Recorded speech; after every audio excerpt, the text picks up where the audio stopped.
Bonjour, bienvenue sur cette vidéo qui parle d'amour, de l'amour pour vous-même, de l'amour pour votre partenaire, de l'amour de la vie, c'est-à-dire la spiritualité. Chaque signe s'est exprimé sans limite selon ses vibrations dominantes du moment. C'est le cœur qui parle de lui-même, des émotions qui le traversent. Sur chaque vidéo, j'ai ajouté le message d'une carte conseil en lien avec le tirage, avec la photo que j'ai mise dans la vidéo. C'est à la fin de la vidéo car je la pioche en fin de tirage et analyse. Ces cartes sont issues soit de l'oracle sacré de Alana Fairchild, comme les autres fois, et puis j'y ai inclus pour la première fois une carte Viking divinatoire. Vous avez dû voir que je marque les mois de novembre et décembre, mais c'est uniquement pour un repère que je fais pour moi et non pour dire que le tirage concerne seulement la période de novembre et décembre 2019. Chaque tirage ayant un temps de réalisation et d'influence. Donc on voit d'abord la réalisation, mais surtout le temps d'influence peut aller au-delà d'une année. Donc je vous conseille de ne pas vous arrêter simplement à ces 2 mois en tant qu'influence sur les tirages. Si vous sentez que le message ne résonne pas avec vous, ne vous forcez pas à rentrer dans ce qui est présenté. Voyez votre ascendant, votre signe lunaire ou celui de Vénus. Voilà, bonne écoute à tous. Bonjour chers Gémeaux, j'espère que vous allez bien. Et bienvenue dans votre lecture pour le tirage qui concerne l'amour pour novembre-décembre et puis les influences qui vont bien plus loin. Donc je commence tout de suite. Pour vous, chers Gémeaux, une longue période s'achève où vous avez eu de multiples expériences durant lesquelles votre couple était sur le point de non-retour. En fait, le contexte semble sensiblement le même, sauf qu'aujourd'hui, il règne davantage une ambiance de suspicion, de doute, d'incertitude. Les ou la raison de la situation semble être la sérénité du couple rompu par une relation tierce, découverte ou à la limite de l'être. Peut-être y a-t-il encore des doutes, mais le fait est que de possibles fourberies ayant eu lieu par le passé, la situation actuelle est particulièrement confuse pour vous, pour que vous puissiez vous faire un avis, prendre une décision ou poser des objectifs communs.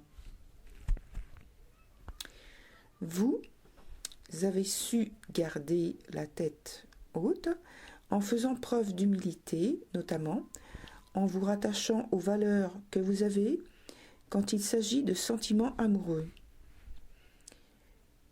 Finalement, vous avez peut-être pu renouveler votre engagement l'un envers l'autre de façon très authentique. Néanmoins, il est difficile de passer de l'un à l'autre, de l'une à l'autre des situations sans perdre un certain degré de confiance.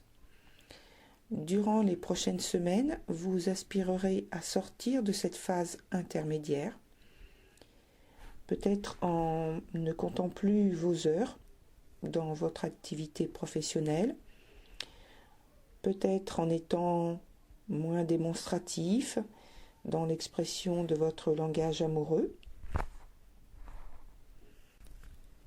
Mais en fin de trimestre, les échanges se transforment petit à petit et redeviennent plus légers, plus harmonieux. Toujours avec prudence et mesure pour tenter de reconstruire quelque chose de solide avec de nouvelles bases. Au fur et à mesure, vous, c'est-à-dire tous les deux, les partenaires, serez plus à même de traduire vos belles émotions. Il y aura plus de confiance, de séduction, d'implication affective pour porter le couple sur un autre niveau et donc un autre niveau d'échange aussi. C'est la sortie du tunnel. Il y a une réelle possibilité de réalliance au sein du couple. La situation étant plus éclaircie, vous pourrez commencer à faire un travail d'indulgence l'un envers l'autre.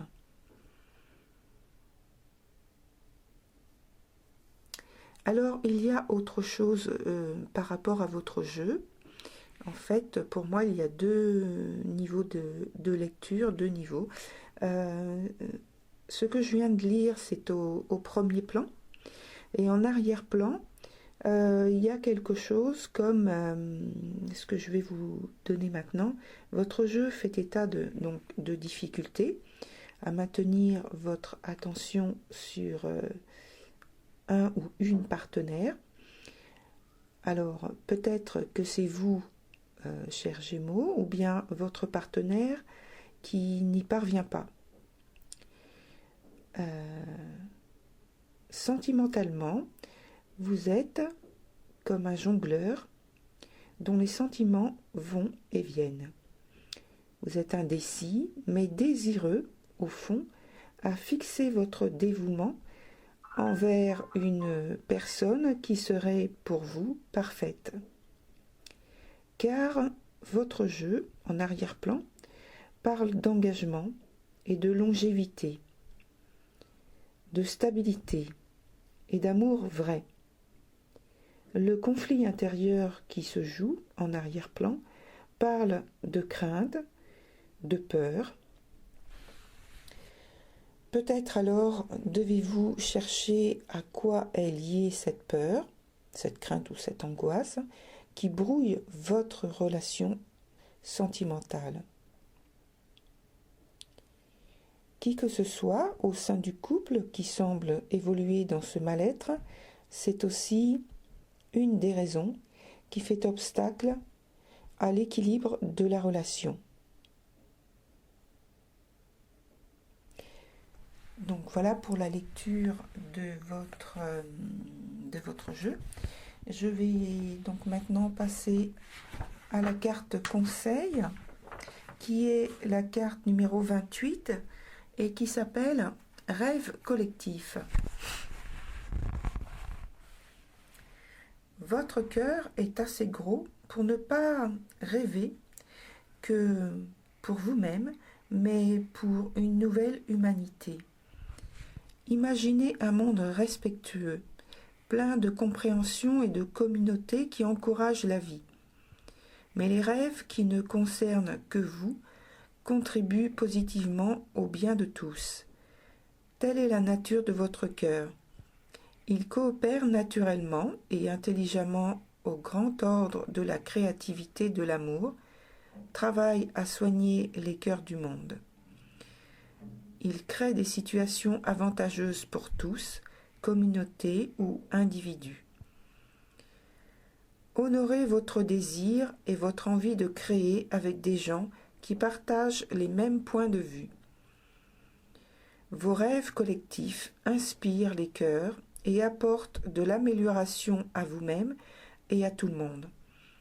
Travailler avec les autres de façon créative permet au cœur de s'épanouir et d'apprendre à se respecter mutuellement pour trouver une façon de vivre simplement et grandir dans la confiance. Supporter les moments difficiles qui peuvent arriver lorsqu'on travaille de façon créative avec les autres. Les idées peuvent entrer en conflit et il peut y avoir des tensions et des frictions, surtout si vous avez des façons différentes de travailler. Parfois, les grands rêves ont besoin de plus de feu pour être déclenchés. Le feu peut attirer plus de friction sur le chemin créatif. C'est seulement un aspect du processus de création grâce auquel vous pouvez apprendre quelque chose si vous le désirez. Abordez votre expérience de tension et de friction qui apparaissent en vous et autour de vous lorsque vous travaillez avec les autres, avec tolérance, compassion et détachement. Tout effort créatif qui mobilise un groupe de gens peut faire remonter des problèmes non résolus d'estime de soi et déclencher des disputes. Alors je fais une petite pause parce que donc, le texte parle de travailler avec les autres, mais bien sûr, je pense que vous l'avez très bien compris, c'est que le travail, en fait, là, c'est le travail qui s'effectue pour que le couple ou les échanges avec les autres, qui que ce soit, se passent au mieux. Voilà. Donc je reprends. Il peut attiser de l'insécurité selon le rôle, peu familier d'autorité ou de suiveur dans lequel on se retrouve. Plus l'énergie qui circule est puissante, plus il y a de chances pour qu'il y ait une détonation. C'est dans la nature de l'énergie de croître dans toutes les directions. Elle ne fait pas seulement grandir un projet, mais tout ce qu'elle touche autour d'elle. Le processus peut être doux, mais il arrive qu'il soit un peu accidenté. Cela ne veut pas dire que quelque chose ne fonctionne pas. Au contraire, cela signifie habituellement que vous êtes en train de grandir et que vous sentez les douleurs de croissance. Vous participez à un nouveau programme créatif pour l'humanité. Ce programme a lieu à un niveau spirituel et réclame des gens très individualistes et créatifs pour apprendre à travailler ensemble sans compromettre ce qu'ils sont, afin d'atteindre un but créatif commun. C'est un travail créatif merveilleux, stimulant, important et spirituel. Vous avez besoin d'un sens très fort de vous-même pour ne pas perdre votre voix pendant ce voyage. Vous avez besoin d'une conscience très forte de vous-même pour être flexible et savoir quand vous ployer plus que de vous rompre.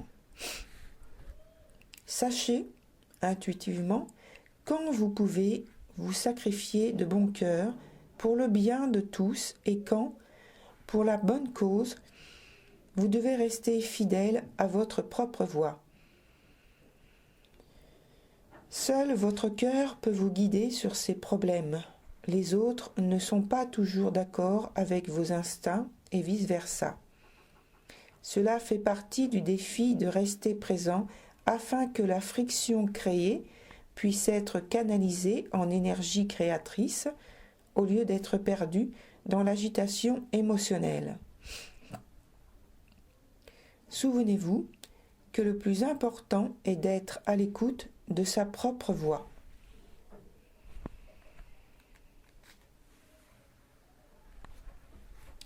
Cet oracle apporte un message à ceux qui sont impliqués dans un groupe et qui se demandent s'ils doivent continuer ou passer à autre chose. Faites confiance à votre cœur. Ne laissez aucun groupe devenir plus puissant que vos visions intérieures. Donnez toujours la permission aux rebelles sacrés de remettre en question l'autorité. Est-elle pleine de sagesse et d'amour, ou vient-elle d'un endroit de contrôle par la peur? Seul votre cœur sait si votre implication dans le groupe est saine ou non. Parfois, un groupe ne peut recevoir qu'une certaine part de notre énergie. Parfois, un groupe ne reçoit rien du tout, mais nous sentons que nous devons le guider tout de même pendant un certain temps avant que notre cœur ne nous demande d'abandonner. Voilà pour la lecture de votre carte conseil. Et maintenant, je vais passer à la carte de Viking qui s'appelle le chaudron et qui porte le numéro 50. Alors, il y a 3 niveaux de réponse à une question. Et donc, je fais une petite pause entre chaque. Donc, le premier niveau est allumer un feu de bois pour la grande entreprise. Le deuxième niveau, dans les campagnes chinoises, le chaudron traditionnel à 3 pieds se transmet de génération en génération et permet de nourrir toute la famille. Il a la même fonction de rassemblement qu'une nation. Il symbolise le plus haut pouvoir et aussi le moment de réaliser un grand projet. Rassemblez tous les ustensiles et ingrédients nécessaires avant d'allumer le feu. Ensuite, évitez de brûler les aliments ou de renverser le chaudron.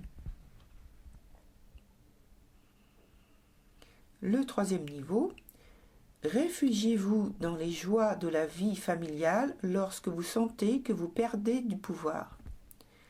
Prenez le temps d'étudier soigneusement la situation présente et de renforcer votre développement personnel.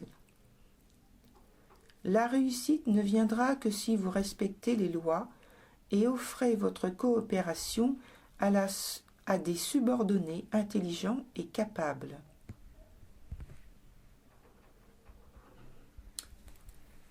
Voilà pour la lecture de votre jeu, chers Gémeaux. Je vous remercie pour votre écoute.